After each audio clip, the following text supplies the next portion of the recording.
আসসালামু আলাইকুম। আশা করি আপনারা সবাই ভালো আছেন। আমরা খুব ভালো আছি। তো খুব ভালো আছি তা বলবো না, কারণ ছোটো মেয়েটা এত অসুস্থ হয়ে গেছে, ওরা নিয়ে লাস্ট মুহূর্তে আমাদের হাসপাতাল আসতেই হলো।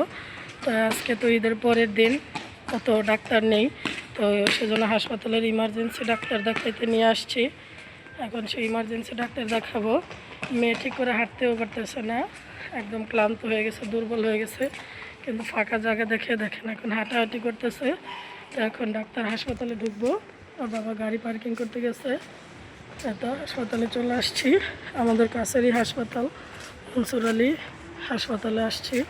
তো দেখি এখানে ডাক্তার আছে কিনা, ডাক্তার থাকলে তাকে ডাক্তার দেখাবো। তো দেখেন তাদের বাবা দুই মেয়েকে একসাথে কোলে নিয়ে আসছে। তো এসে বেশি একটা লাভ হলো না। তো এখানকার যে ইমার্জেন্সি ডাক্তার, সে শুধু কাটাছেঁড়া যদি এরকম কোনো হয় তাহলে দেখবে, এখানে কোনো শিশু ডাক্তারই নাই। অবশ্যই ঈদের পরের দিন এখন ডাক্তাররা আসবেও না, এটা ভালো করে জানা কথা। কিন্তু ভাবছিলাম যদি ইমার্জেন্সিতে ডাক্তার থাকে, সে যদি দেখে, কিন্তু সেও নাকি দেখবে না। এখন আর কি করার, এখন আবার ফেরত চলে যেতে হয়েছে। তো ইবনে সিনা বেডে সব জায়গায় খোঁজ নিছি, কোথাও আজকে ডাক্তার নেই। মেয়ে তো বমি, জ্বর, কাশি, তো সারা রাত কাশছে। তো এই একটা অবস্থা। তো ঈদের সময় সবাই বেড়াইতে চলে গেছে, এখন কি করার এখন বুঝতেছি না। তো মেয়ের মেয়েকে নিয়ে যাচ্ছে। তো হাসপাতালটা কিন্তু অনেক বড়, আর এখানে দেখেন গাছগুলো কত সুন্দর।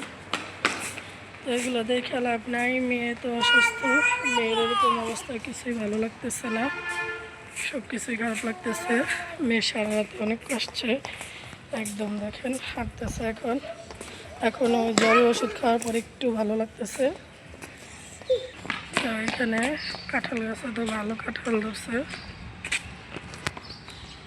এটা হাসপাতালের পেছন সাইড, খুব সুন্দর কাঁঠাল ধরছে।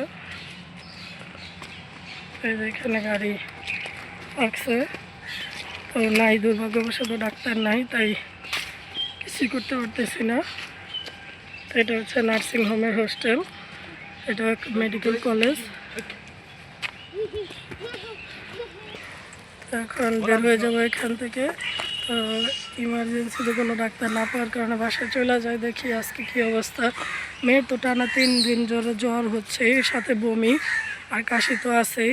আজকের দিনটা দেখি কি অবস্থা হয়, তারপরে দেখি কি করা যায়।